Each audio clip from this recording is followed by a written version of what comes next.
बहुजन उद्धारक बहुउद्देशीय विकास संस्था लातूर व पाली स्टुडंट फेडरेशन पुणे यांच्या वतीने संयुक्त विद्यमाने सावित्रीबाई फुले पुणे विद्यापीठामध्ये आवाज नवोदित बौद्ध साहित्यिकांचा हे पहिले बौद्ध सांस्कृतिक साहित्य संमेलन मोठ्या उत्साहात पार पडले। यावेळी विविध क्षेत्रातील मान्यवर उपस्थित होते। बहुजन उद्धारक बहुउद्देशीय विकास संस्था लातूर आणि पाली स्टुडंट फेडरेशन पुणे विद्यापीठ सावित्रीबाई फुले पुणे विद्यापीठ पुणे यांच्या संयुक्त विद्यमाने हा आवाज नवोदित बौद्ध साहित्यिकांचा आज हा सांस्कृतिक साहित्य संमेलनाचा कार्यक्रम आपण संत नामदेव सभागृहामध्ये आयोजित करत आहोत। तर त्या कार्यक्रमासाठी आलेल्या आपल्या सर्वांचं मी आमच्या संस्थेच्या वतीने प्रथमतः स्वागत करतो।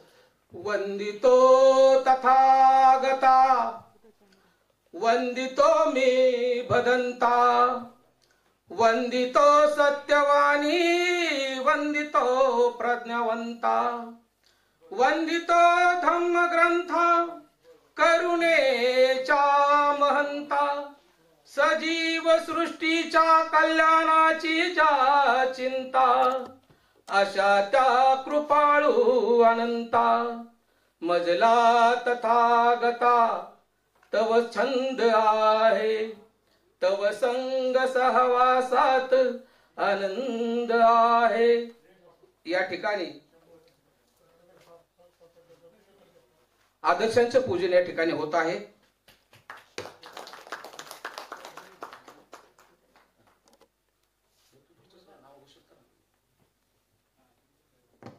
नमन त्या देशप्रेमाला, नमन त्या सागराला, नमन त्या ज्ञानदेवतेला आणि नमन त्या महापुरुषांना।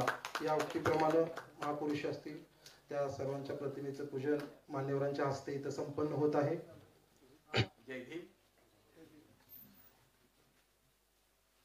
महाकारुणिक तथागत भगवान गौतम बुद्ध, बोधिसत्व परमपूज्य डॉक्टर बाबासाहेब आंबेडकर, महात्मा ज्योतिराव फुले, छत्रपती शाहू महाराज, शिवाजी महाराज, लोकशाही अण्णाभाऊ साठे, माता रमाई, माता भीमाई या थोर विभूतींना प्रथमतः त्रिवार वंदन करतो। त्यांच्या आचारांना विचारांना नतमस्तक होतो। बंधूंनो, दूध तापवल्याशिवाय उतू जात नाही आणि विचार पटल्याशिवाय माणसं एकत्र येत नाही। त्याचा अनुभव आपण या ठिकाणी आता घेत आहे। बंधूंनो, समोर हा जो भीमरायाचा फुललेला मळा पाहताच ऊर आनंदाने भरून आल्यासारखा झालेला आहे। मी सातारचा आहे। पूर्वी एक व्यक्ती सातारच्या बाजारात सकाळपासून संध्याकाळपर्यंत जीव तोडून ओरडत असे, सातारला रेल्वे आली पाहिजे, सातारला रेल्वे आली पाहिजे। त्याचा तो एकच ठेका होता। सातार बाजाराला जाणारे लोक त्याच्याकडे पाहायचे, कुच्ची नजरेने हसायचे आणि निघून जायचे, पण त्यानं कधी हार मानलेली नाही। आणि कालांतराने काय झालं, सातारला रेल्वे आली, श्री क्षेत्र माहुली जंक्शन स्टेशन झालं। ज्यावेळी पहिली रेल्वे आली त्यावेळी हजारोचं जन समुदायाचं त्याला अक्षरशः डोक्यावर घेऊन नाचच नेलं होतं। तशी काहीशी माझी अवस्था या ठिकाणी झालेली मला पाहावयास मिळत आहे। आवाज नवोदित भीम साहित्यिकांचा याची आवश्यकता काय आहे, मी त्याची 20 मुद्द्यात म्हणजे महती पटवून दिलेली आहे। समाजातील नामवंत व्यक्तीला भेटून त्यांचं महत्त्व सांगू लागलो। त्यांचं महत्त्व दिलं तर ठीक, नाही दिलं तर ते फेकलेलं हँडबिल मी उचलून एक नवीन माणूस उभा केलेला आहे। ऊन तानात पावसात तमा न बाळगता मी अहोरात्र झटत आहे। विहाराचा अध्यक्ष पाली भाषेचा गाडा अभ्यासक होते। अरे म्हणलं, हा तर व्यक्ती म्हणजे खूप म्हणजे आपल्या फायद्याचा आहे। या जर व्यक्तीला आपण भेटलो, या जर व्यक्तीला आपण आपल्या विचाराशी जर जोडलं गेलो तर आपल्याला नक्कीच म्हणजे चांगलं म्हणजे दिवस येतील। आपले विचार आपल्या भागामध्ये आपण जोमाने पसरवू। म्हणून त्या व्यक्तीला मी महिन्यातून 4 वेळा फोन करायचो। 4 वेळा फोन करत असताना 1 महिना गेला, 2 महिने गेलं, 2 वर्ष गेली। उन्हाळा, पावसाळा, हिवाळा निघून गेला, परंतु त्या व्यक्तीशी माझी समोरासमोर गाठ कधी झाली नाही। ती व्यक्ती कोण आहे, काळे आहे का गोरी आहे हे मला माहित नाही, मी कसं आहे ती त्यांना माहित नाही। फक्त फोनवरच आमचं भाषण व्हायचं, सर मला असं घडवायचं, मला तुमची गाठ घ्यायची। योग आला नाही। योग असा आला की सम्राट अशोक बुद्ध विहारामध्ये एक कार्यक्रम ठेवला होता आणि त्या कार्यक्रमामध्ये ती व्यक्ती आली, माझ्या शेजारी ती बसली होती, परिचय नाही, भाषण सुरू झाली, काही वेळानं त्या माणसाचं नाव पुकारलं की त्यांनी येऊन इथं प्रबोधनाचं भाषण करावं. मी एकदम आश्चर्याने शॉकच बसला. जी व्यक्ती गेली, भाषण केलं आणि परत खुर्चीवरून बसली. मी त्यांच्याकडे पाहिलं, म्हणलं जय भीम म्हणलं. मी हनुमत क्षीरसागर. ज्या वेळेला मी असं म्हणलं त्यावेळेस त्याने मला अक्षरशः कडकडून मिठी मारली. आणि ती मिठी इतकी घट्ट झाली की आम्ही आमच्या भागामध्ये साहित्याचं क्षेत्रात म्हणजे कवी संमेलन असो, भीमगीताचा कार्यक्रम असो, आम्ही जोमानमध्ये तिथे त्या ठिकाणी साजरा केलाय. सांगायचं तात्पर्य की एक एक माणूस जोडत ही आवाज नवोदित भीम साहित्यांचा ही संकल्पना म्हणजे मी तयार केलेली आहे. त्याला एकदा काय झालं,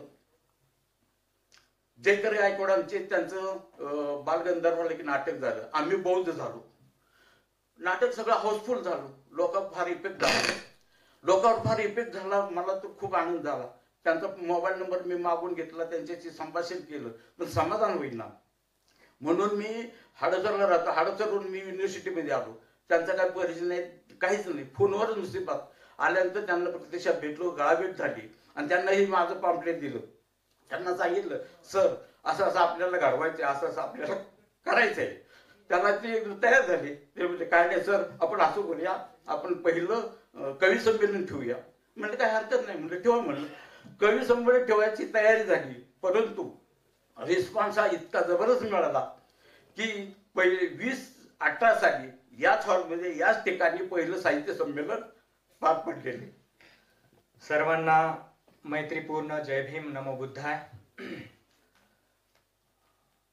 आवाज नवोदित बौद्ध साहित्यिकांचा या शीर्षकाखाली आज आपण संत नामदेव सभागृह, सावित्रीबाई फुले पुणे विद्यापीठातील या सभागृहामध्ये आपण हा कार्यक्रम घेत आहोत. हे खरं तर आवाज नवोदित भीम साहित्यिकांचा या शीर्षकाखाली आम्ही गेल्या 6 वर्षापासून हे संमेलन घेत आहोत. माननीय हनुमंत क्षीरसागर सरांची कल्पना होती की नवोदित लोकांसाठी एक स्टेज आपण निर्माण केलं पाहिजे, त्यांच्यासाठी आपण काहीतरी घडवून आणलं पाहिजे की खूप मोठ्या प्रमाणात साहित्यिकांचा, कलाकारांचा म्हणजे संवाद कुठे होताना दिसत नाही किंवा एक फळी म्हणजे एक गॅप पडतोय, जनरेशन गॅप. आणि त्यासाठी आपण खरं तर नवीन साहित्यकारांना चालना देण्यासाठी, त्यांना प्रेरणा देण्यासाठी एक स्टेज निर्माण करू म्हणून ते धडपड करत होते. आणि त्यांच्या संकल्पनेतून ही खरं तर घेण्याचा आम्ही कार्यक्रम राबवला. आणि त्यांनी नंतर आमच्या संस्थेकडे ते सोपवलं की हे करत असताना तुम्ही संस्थेच्या अंतर्गत केलं तर चांगलं राहील. आणि त्यानंतर बहुजन उद्धारक बहुउद्देशीय विकास संस्था म्हणजे आम्ही ग्रॅज्युएशनला असताना आम्ही लातूरचे सर्व मित्र आहोत, त्यांनी आम्ही संस्था रजिस्टर्ड केलेली की आपण काहीतरी सामूहिक पद्धतीनं काहीतरी कार्यक्रम आपल्याला आखता येतील का. परंतु झालं असं की प्रत्येकाच्या ज्या काही वैयक्तिक समस्या इतक्या वाढत गेलेल्या आहेत की प्रत्येक जण आपल्या आपल्या समस्या सोडवण्यामध्येच व्यस्त आहे.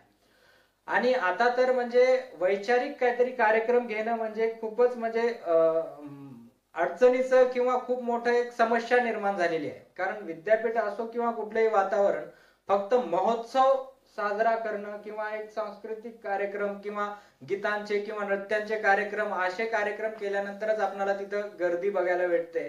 परंतु वैचारिक कार्यक्रम म्हणजे विद्यापीठामध्ये सुद्धा घेणं खूपच अडचणीचं झालेलं आहे. इतकी मानसिकता खालावत चाललेली आहे.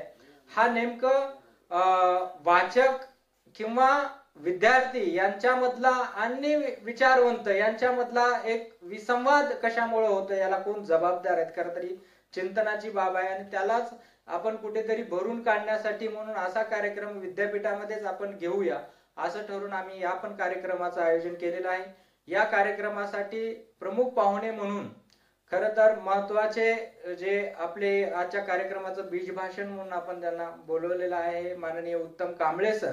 हे आम्हाला उपलब्ध होतील की नाही ही समस्या होती, पण त्यांनी एका कॉलवरती लगेच आम्हाला होकार दिला आणि ते खरं तर आज सकाळी सर्वांच्या अगोदर विद्यापीठामध्ये आलेले आहेत. सॉरी सर, आम्ही तुम्हाला इथून गेस्ट हाऊस वरून इकडे आणण्यामध्ये आमचीच म्हणजे कोण घेऊन येते याची तारांबळ आमची उडाली आणि त्यामुळं हे झालं. त्याच्यानंतर दुसरे प्रमुख पाहुणे आहेत माननीय प्रदीप गोखले सर.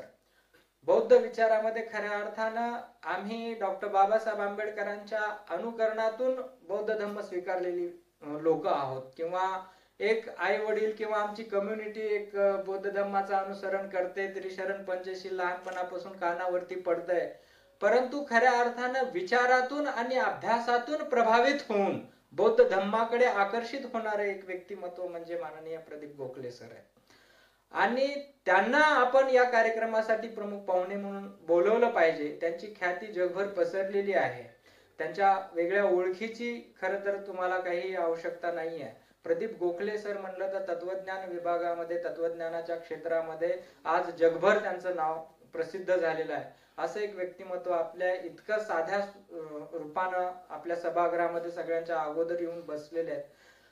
खरं तर असे आम्हाला म्हणजे मनाला खेद वाटतो की मोठे मोठे पाहुणे सगळ्यांच्या अगोदर येतात आणि आपणच कुठेतरी कमी पडतोय. म्हणून आयोजक म्हणून आम्हाला खूप मोठी दिलगिरी व्यक्त होते. सगळं काही करून सुद्धा प्रेक्षक वर्ग म्हणा किंवा लोकांमध्ये आता एवढ्या मोठ्याने मीडिया असल्यामुळे सगळ्यांपर्यंत मेसेज जातोय, परंतु ही उदासीनता काय इथे याच आम्हाला समजत नाहीये. तर ही उदासीनता घालवण्यासाठीच कुठेतरी या विचारवंतांची विचार आपल्या कानावरती पडले पाहिजेत म्हणून या कार्यक्रमाचं आपण आयोजन केलेलं आहे. या कार्यक्रमासाठी उद्घाटक म्हणून माननीय खरे सर आणि या कार्यक्रमाचे अध्यक्षता म्हणून माननीय आढाव सरांना आपण नियुक्त केलेलं आहे.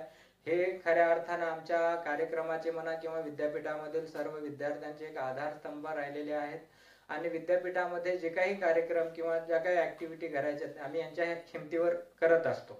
आम्हाला जर काही अडचण आली वगैरे तर आमच्या पाठीमागे आहेत खंबीर व्यक्ती.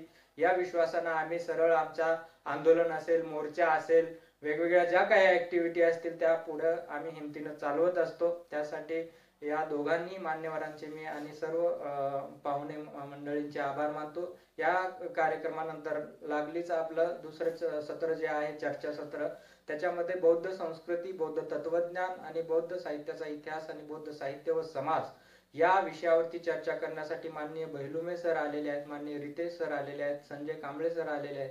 हे मान्यवर सर्व उपस्थित आहेत. मी या सर्वांचं मी पुन्हा एकदा मनपूर्वक आभार आणि स्वागत करतो. त्याबरोबरच त्यानंतर कवी संमेलन होणार आहे दुपारच्या सेशन मध्ये. ते कविवर्य पण काही आलेले आहेत, काही जण येत आहेत. तर या सर्वांचं मी मनपूर्वक आभार मानतो. या कार्यक्रमासाठी सर्व लोकांचे, आमचे पाली विभागाचे जे काही विद्यार्थी आहेत, पाली स्टुडंट फेडरेशन यांनी सुद्धा लगेच सहकार्य केलं. काही दिवसाच्या आत त्यांनी होकार कळवला. त्याच्यामध्ये मान्य गडकर सर असतील, अविनाश यादव सर असतील, प्रसन्न भोसले सर असतील, यांनी तात्काळ या कार्यक्रमासाठी होकार दिला. तर बहुजन उद्धारक बौद्ध विकास संस्थेचे सर्व कार्यकर्ते यांनी तळमळीने या सगळ्या कार्यक्रमाला केलं. तसंच विद्यापीठामध्ये आमचे सागर सोनकांबळे असतील, सूर्यकांत गायकवाड असतील, हे सर्व मित्रमंडळी, रामदास वाघमारे वगैरे, ह्या सर्व मंडळीने काही दिवसातच या कार्यक्रमाचं सगळं नियोजन चांगल्या पद्धतीने करण्यासाठी सर्वांनी सहकार्य दिलं. भोसले सरांनी साऊंड सिस्टीम वगैरे उपलब्ध करून दिली आणि नामदेव सभागृह आपणाला ललित कलाकडून उपलब्ध झालेला आहे. या सगळ्या गोष्टींचे आणि याबरोबरच सगळ्या कार्यक्रमासाठी ज्यांनी ज्यांनी हातभार लावलेला आहे त्या सर्वांचे मी आभार मानतो, सर्वांचं स्वागत करतो आणि या कार्यक्रमाचा सर्वांनी दिवसभर आनंद घ्यावा अशी विनंती करून थांबतो. धन्यवाद. जय भीम. सर्वप्रथम आजच्या या कार्यक्रमाला उद्घाटक म्हणून लाभलेले पुणे विद्यापीठातील अधिष्ठाता डॉक्टर विजय खरे सर यांचं पुष्पगुच्छ देऊन स्वागत क्षीरसागर सरांनी करावं असं मी संस्थेच्या आणि पाली स्टुडंट फेडरेशनच्या वतीने त्यांना विनंती करतो.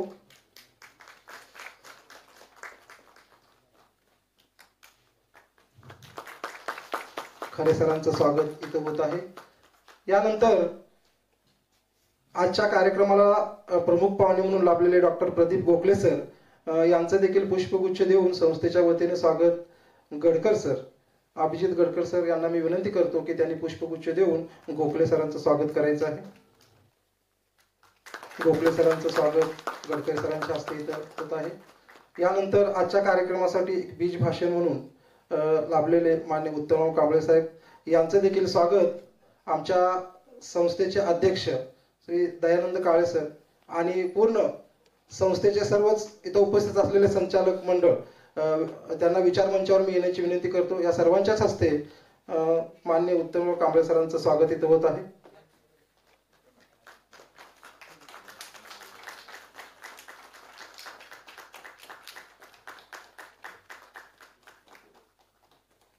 यानंतर आजच्या कार्यक्रमासाठी अध्यक्ष म्हणून लाभलेले डॉक्टर विलासराव आढाव सर यांचे देखील स्वागत पुष्पगुच्छ देऊन आमच्या संस्थेचे संचालक विजय कांबळे सर यांनी करावं असं मी त्यांना विनंती करतो.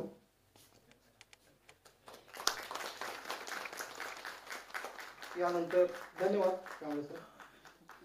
यानंतर कार्यक्रमासाठी आवर्जून उपस्थित राहिलेल्या बनते यांचं स्वागत यश बनते पूजनीय यश बनते यांचं देखील स्वागत बाराट सर यांच्या हस्ते आपण इथं करत आहोत. तिथं असलेले डॉक्टर प्रकाश पवार सर यांचे देखील स्वागत आमच्या संस्थेचे उपाध्यक्ष जयकर गायकवाड सर यांनी करावे असं मी त्यांना विनंती करतो.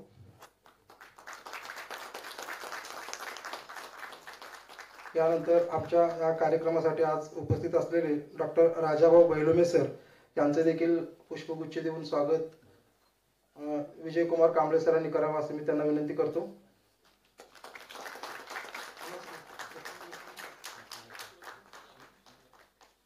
यानंतर आजच्या कार्यक्रमासाठी उपस्थित असलेले प्राध्यापक रितेश ओहोळ सर यांचे देखील स्वागत पाली स्टुडंट फेडरेशनचे प्रसन्न भोसले सर यांच्या हस्ते इथं होत आहे. त्यांनी विचारपीठावर यायचं आहे.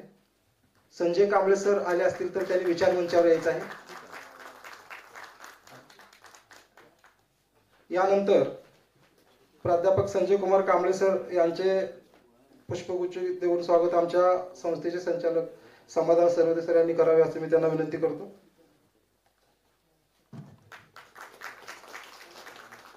धन्यवाद सर.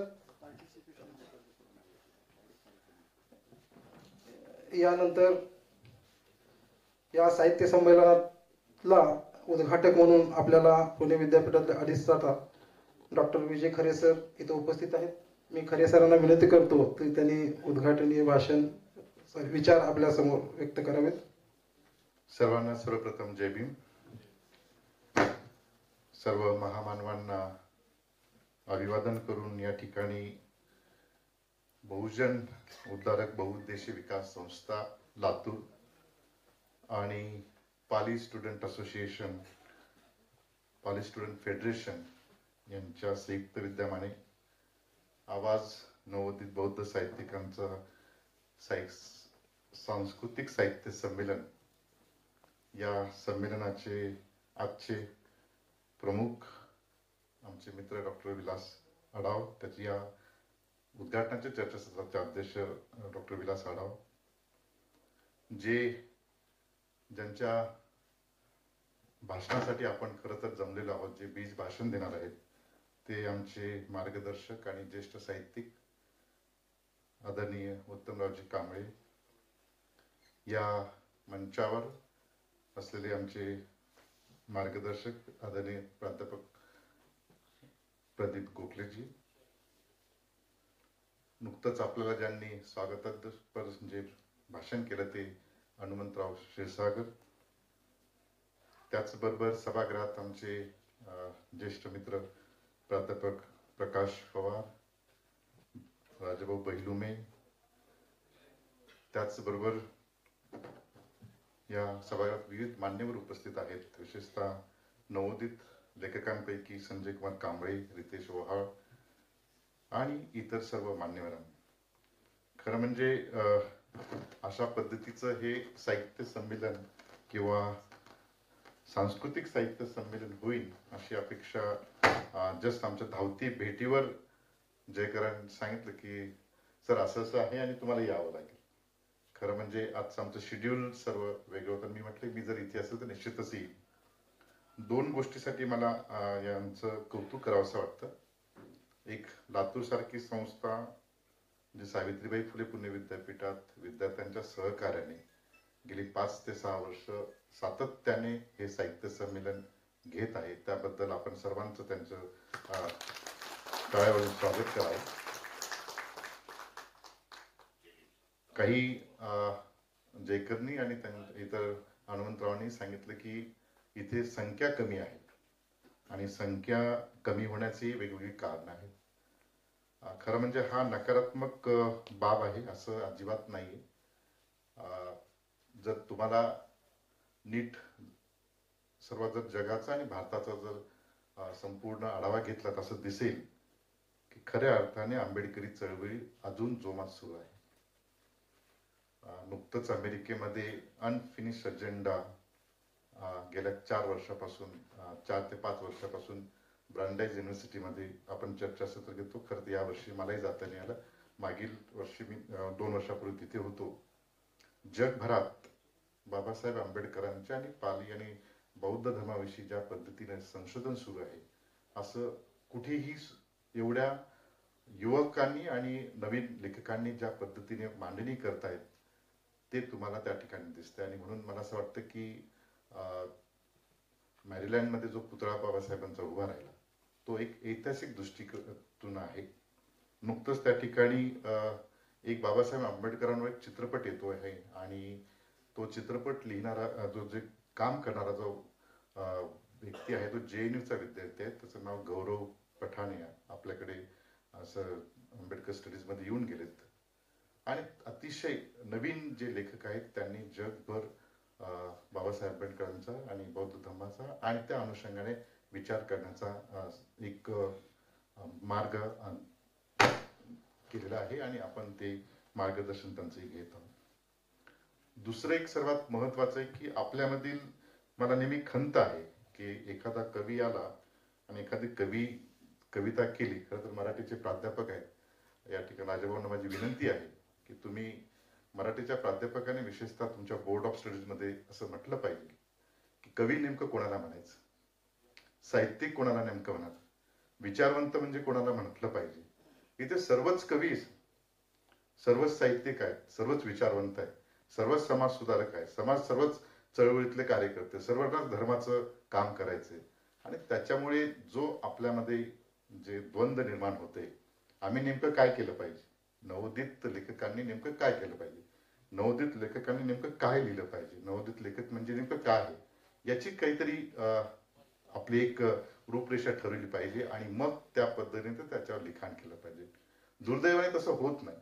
आता आम्ही त्या ठिकाणी विचारवंतही असतो, आम्ही त्या ठिकाणी परिवर्तन करणारे लेखकही असतो, त्याचबरोबर मोठे क्रांतिकारकही असतो आणि मग आमच्यामध्येच विचारांची देवाणघेवाण होताना एक ती भावना निर्माण होते. आणि म्हणून माझी जे नवीन लेखक या क्षेत्रात येऊ पाहत आहेत, खरं म्हणजे हे क्षेत्र फार कठीण आहे. लिहिणं आणि वाचणं सोपं आहे, परंतु ते प्रत्यक्षात लिहिणं ते कठीण आहे. त्याचं कारण असं आहे की जे लिहितो आपण ते समाज मान्यता त्याला मिळेलच की नाही याची खात्री नाही. आणि मग समाज मान्यता मिळवण्यासाठी जी आपण चुकीच्या पद्धतीने धडपड करतो आणि ती धडपड करून जर मोठा झालो तर ती आपल्या चळवळीचीही शोकांतिका होती आणि नंतर आपली शोकांतिका होते. आणि म्हणून जे नवीन लेखक आहेत त्या लेखकांनी या संदर्भामध्ये नीट विचार करणं गरजेचं की आपल्याला नेमकं करायचं काय, व्हॉट इज आवर गोल. म्हणजे आंबेडकरी विचारांमध्ये जर आपल्याला सहभागी व्हायचं तर आपण ठरवलं पाहिजे की मी धार्मिक क्षेत्रात पुढे जाणार आहे, मी लेखन करून पुढे जाणार आहे, मी साहित्यिक होणार आहे, मी मोठा विचारवंत होणार आहे. परंतु यांची जी डेफिनेशन आहे ही डेफिनेशन आपल्याला करता येत. काही लेखक म्हणतात की मी एवढे ग्रंथ लिहिले. मी त्यांना साधा प्रश्न केला की ग्रंथ आणि पुस्तक याच्यातला फरक काय. ते म्हटलं की नाही माहिती. आता जर ग्रंथ आणि पुस्तकामधला फरकच माहिती नाही तर नेमकं मग यांना आपण विचारवंत कसं म्हणायचं. आणि म्हणून मला असं वाटतं की आपण केवळ आपलीच स्वतःची पाठ न थोपटता आपण त्याचं रिट्रॉस्पेक्शन केलं पाहिजे की 21वे शतक हे फार वेगळ्या पद्धतीचं आहे. तुमच्याकडे हातात मोबाईल आहे, मी जे बोलतो जी चार्ट जे आहे त्याच्यावर तुम्ही सांगितलं की मला रशिया युक्रेनच्या युद्धाबद्दल माहिती द्या किंवा गुगलवर माहिती केला तर जगभरातली संपूर्ण माहिती तुम्हाला मिळू शकते. आणि आजची जी नवीन पिढी आहे या नवीन पिढीला तुमची आमची गरज भागणार नाही, कारण त्यांच्याकडे संपूर्ण तंत्रज्ञान आहे. आर्टिफिशियल इंटेलिजन्स, डाटा अनालिटिक्स हे सर्व जरी तंत्रज्ञान असेल तरी शेवटी तुम्हाला आंबेडकरी विचार नव्या पर्स्पेक्टिव्हने तुम्हाला मांडला पाहिजे. एक छोटं उदाहरण सांगतो की बाबासाहेब आंबेडकरांनी आता जो इस्रायल आणि पॅलेस्टाईनचा जो संघर्ष झालेला आहे त्याच्या संदर्भात एक फार महत्वाची भूमिका म्हणून मी लिहिणार. खरं तर लिहित याच्यासाठी नाही कारण ते सध्याच्या याच्यात ते अनुकूल होत नाही आणि मग आम्ही जे काही आम्हाला करायचं ते करता येणार. पॅलेस्टाईन आणि इस्रायलच्या संदर्भामध्ये ज्या पद्धतीची बाबासाहेबांची भूमिका होती ते नीट जर अभ्यासलं किंवा सोव्हिएत संघ हा एक काही कालांतराने कोलॅप्स होईल हे बाबासाहेब आंबेडकर 54 मध्ये सांगतो. आणि आज आपल्याला जागतिक पटलावर संपूर्ण पद्धती सोव्हिएत संघाचं तर विघटन झालेलंच आहे, परंतु जे पूर्वाश्रमीचे सोव्हिएत संघामधले देश आहेत ते एकमेकांच्या विरोधात लढत आहेत आणि संपूर्ण जिओ पॉलिटिक्स, जिओ इकॉनॉमिक्स याच्या संदर्भामध्ये बदलत आहे. मला असं वाटतं की हे जे नवीन लेखक आहे, या नवीन लेखकाने त्या अनुषंगाने अभ्यासला पाहिजे. दुसरीकडे आपल्याला असं दिसतं की पाकिस्तानच्या संदर्भामध्ये उत्तर प्रदेशच्या इलेक्शन मध्ये 20 विरुद्ध 80 अशी जी संकल्पना होती, 20 वर्सेस 80, याच्यामधला धार्मिक द्वेष काय आहे याचं संपूर्ण रूपरेषण बाबासाहेबांनी थॉट्स ऑन पाकिस्तान मध्ये केलेलं आहे. त्याचं इंटरप्रिटेशन आजच्या संदर्भातील याच्यामध्ये आपण करणार आहोत की नाही, आपले नवोदित लेखक करणार की नाही, याचा एक मोठा गाभ आहे.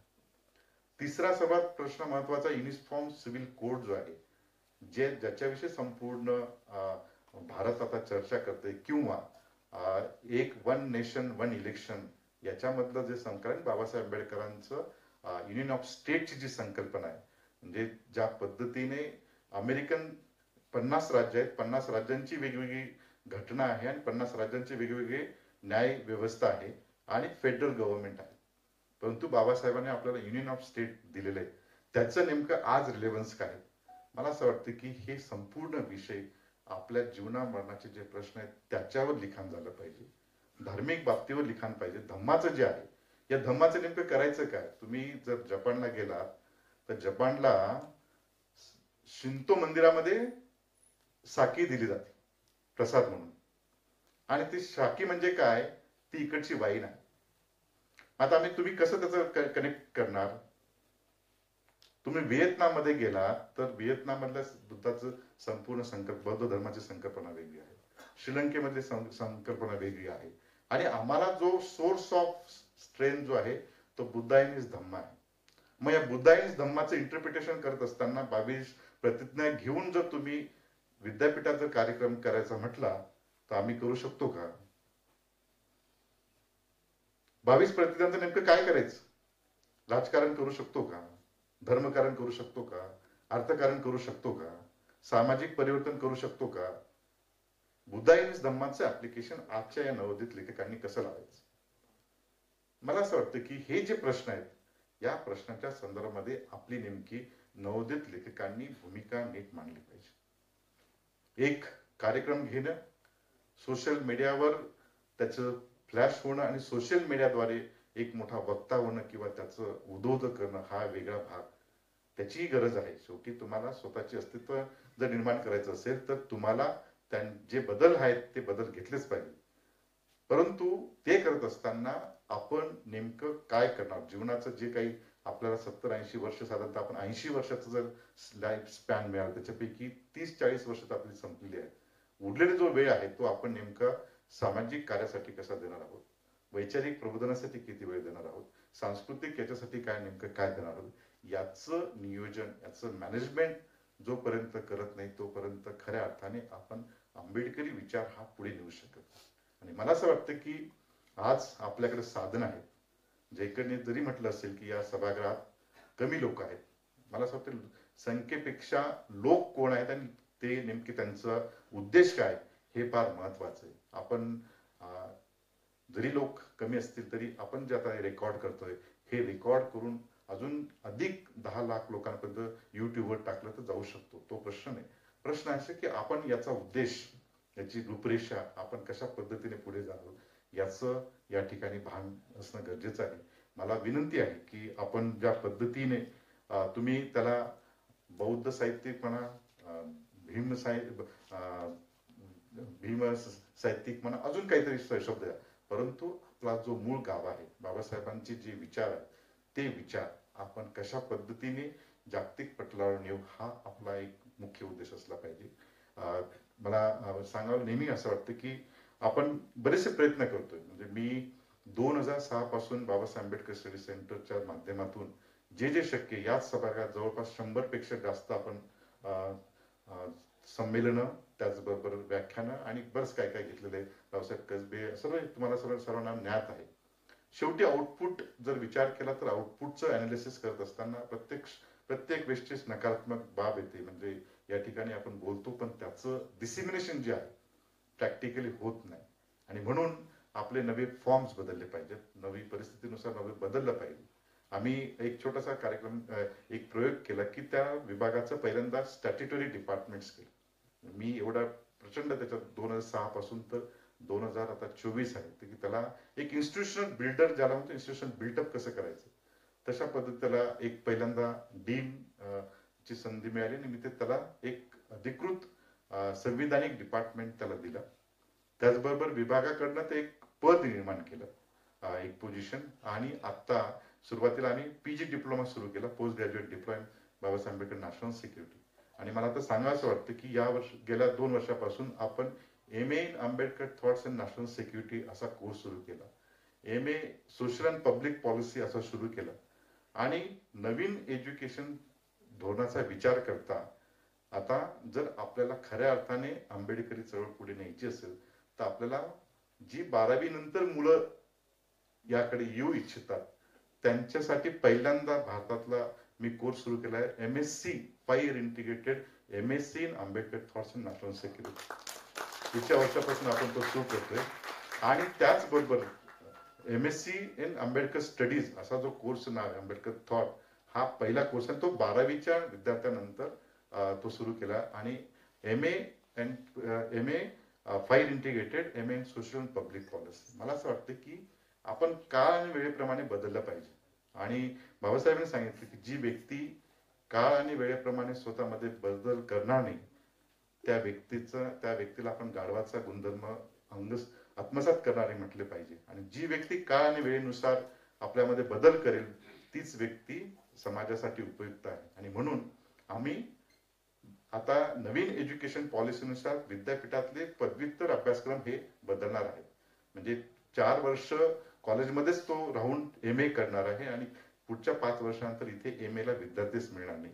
त्याचं संपूर्ण फोरकास्टिंग करून आपण आजपासूनच सुरुवात केली की आंबेडकरी चळवळ जर टिकवायची असेल तर आपल्या नवीन तरुणांना नव्या पद्धतीने बाबासाहेब सांगितलं पाहिजे. आणि म्हणून आम्ही तो फायर इंटिग्रेटेड तो कोर्सेस सुरू केलेले आहेत. मला असं वाटतं की हे सर्व सांगण्याचं कारण काय की जी लोक आज इथे नाहीत ती लोक त्यांच्या क्षेत्रात कार्यरत आहेत. त्यांच्यावर कुठे टीकात्मक न बोलता जे शक्य, ज्यांना जे शक्य ते काम करतायत. आपण जे करतो आहोत ते त्या गोलला फिट होतं की नाही एवढंच नवीन लेखकांनी लक्षात ठेवावं. पूर्ण दिवस तुम्ही या ठिकाणी चर्चा करणार आहेत.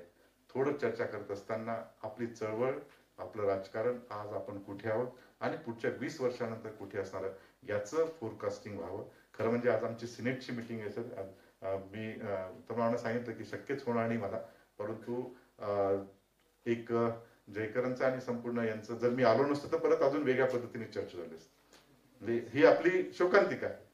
आणि मग आलं आणि मग ते मोठे पद मिळालं वगैरे वगैरे मग त्या पद्धतीने चर्चा होते. आणि म्हणून म्हटलं की ते सर्व सोडून या ठिकाणी मला यावं लागलं. परंतु मला आनंद आहे की आज आपण सर्व एकत्र आलेले आहात.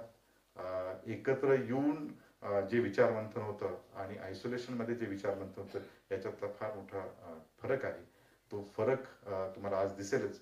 या ठिकाणी विविध मान्यवर आहे. खरं म्हणजे उत्तमरावजींच्या समोर बोलणं फार कठीण आहे कारण त्यांच्या मुशीतून आम्ही तयार होतोय. 88-89 जेव्हा सकाळची स्थापना नाशिकमध्ये झाली तेव्हाच मी नाशिकमध्ये BSc करताना प्रवेश घेतला आणि सातपूरला त्यांचं भाषण म्हणजे ते सकाळचं ऑफिस आणि त्याच्या पाठीमागे जी झोपडपट्टी होती तिथे आमचं घर, अशा पद्धतीचा आमचा 88 पासूनचा स्नेहसंबंध आहे आणि आजही तो तसाच आहे. मला या ठिकाणी उत्तमरावजी आलेत, त्याचबरोबर सर्व मान्यवर आहेत, सर्वांचं मी स्वागत करतो. येणाऱ्या कालखंडात अधिक आपण आमच्या विभागामार्फत आपण समन्वयकाने अधिक चांगल्या पद्धतीने चर्चा करू. मी मागे म्हटलं होतं की ज्यांना शक्य आहे आपण एक रायटिंग एक लेसन्स आपण दर सॅटर्डेला वाचू आणि त्याच्यावर चर्चा करू. परंतु वाचणं सर आता हे कठीण झालेलं आहे. वाचणं कठीण आहे आणि बोलणं जास्त झालेलं आहे आणि म्हणून मग आपण तो प्रयोग थांबवला. परंतु आपण अधिक तो प्रयोग चांगल्या पद्धतीने करू.